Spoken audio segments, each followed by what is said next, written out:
सकारात्मक सोच रखने की शिक्षा देती कहानी। निखिल आज स्कूल से कुछ उदास सा घर लौटा था। क्या हुआ बेटा? ऐसा पहले कभी नहीं होता था, इसलिए चिंतित होते हुए माँ ने पूछा।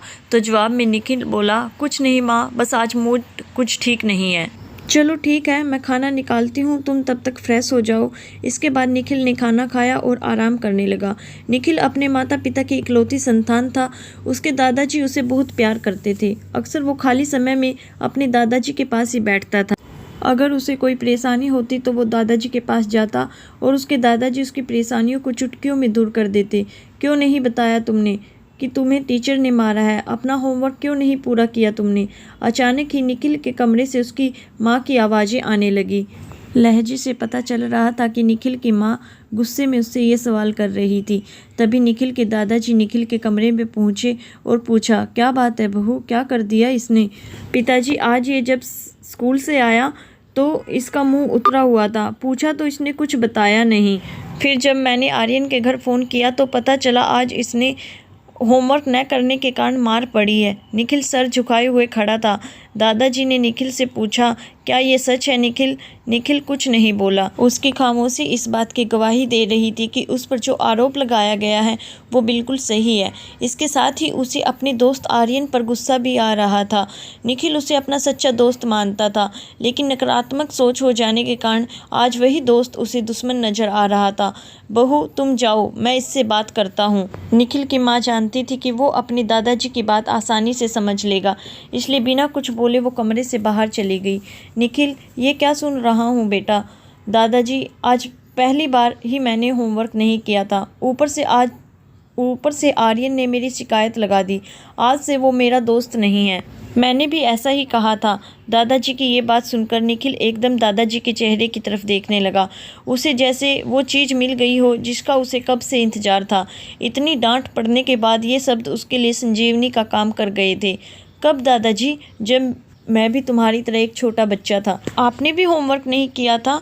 निखिल की उत्सुकता बढ़ती जा रही थी, जो अभी कुछ देर पहले ही उसके अंदर जागृत हुई थी। हाँ, होमवर्क भी नहीं किया था और मेरी शिकायत भी नहीं लगी थी, लेकिन मेरे एक दोस्त ने जब मुझे ये बताया कि ये गलत है तो मैंने उससे अपनी दोस्ती तोड़ ली। अच्छा, बिल्कुल सही किया आपने। फिर क्या हुआ? फिर मैंने एक दिन और होमवर्क नहीं किया। इस तरह मैं कभी कभी होमवर्क नहीं करके जाया करता था। तो आपकी भी शिकायत की थी आपके दोस्त ने? नहीं, मैं उससे ज़्यादा ताकतवर था तो मैंने उसे डरा दिया था। उसके बाद मैंने उससे कभी बात नहीं की। फिर मैं अक्सर होमवर्क करके नहीं जाता था। आपकी टीचर आपको कुछ नहीं कहते थे? निखिल अब खुद को उस कहानी में देखता हुआ अपने दादाजी से पूछने लगा। कहते थे ना, फिर तो पूरी क्लास के सामने मुझे डांटते थे, लेकिन मुझे आदत पड़ चुकी थी। फिर तो आप खूब मज़े करते रहे होंगे। बीच में टोकते हुए निखिल बोला। अब तक वो अपनी माँ की डांट भी भूल चुका था। उसके दादाजी ने आगे बताना शुरू किया। पूरा साल बीत गया और न पढ़ने की वजह से मैं फेल हो गया। तब तो आपको घर से बहुत मार पड़ी होगी। खुद को पड़ी डांट से अंदाज़ा लगाते हुए निखिल बोल पड़ा। मार तो नहीं पड़ी, लेकिन पिताजी ने एक सबक जरूर दिया। क्या? यही कि मेरी इस असफलता की शुरुआत एक छोटी सी गलती से हुई होगी, जो नकारात्मक सोच का नतीजा रही होगी।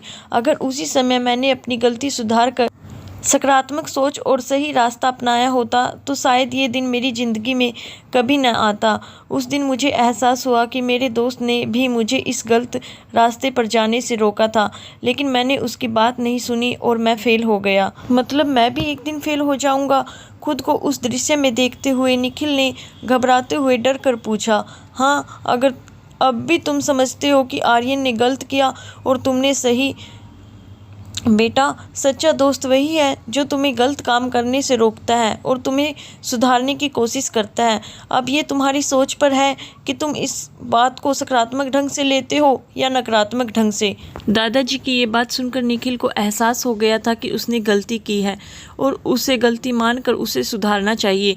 इसके बाद वो अपनी माँ के पास गया और उनसे माफ़ी मांगी। फिर आर्यन को फ़ोन कर उसे सॉरी और थैंक यू कहा। हाँ, वो बात अलग है कि आर्यन को कुछ समझ नहीं आया और इस बार निखिल क्लास में फर्स्ट भी आया। अब निखिल और आर्यन में दोस्ती पहले से भी गहरी हो गई थी। आर्यन ने अनजाने में ही सही अपनी दोस्ती निभा दी थी। तो दोस्तों, इस शिक्षाप्रद कहानी से निष्कर्ष तो यही निकलता है कि हमें सकारात्मक सोच रखते हुए अपनी गलती को मानकर उसे समय रहते हुए सुधार लेना चाहिए, नहीं तो भविष्य में सिवाय पछतावे के हमारे हाथ और कुछ नहीं रह जाएगा। ऐसा संभव है कि ये कहानी आप में से कई लोगों के साथ घटी हो। कुछ मौके पर संभल गए होंगे और कुछ असफल होकर, और कुछ लोगों के पास तो बस पछतावा बचा होगा। तो आपने क्या सीखा? अपने साथ घटी घटना हमारे साथ अवश्य शेयर करें। अगर कहानी पसंद आई है तो लाइक करना और चैनल को सब्सक्राइब करना मत भूलिएगा। धन्यवाद।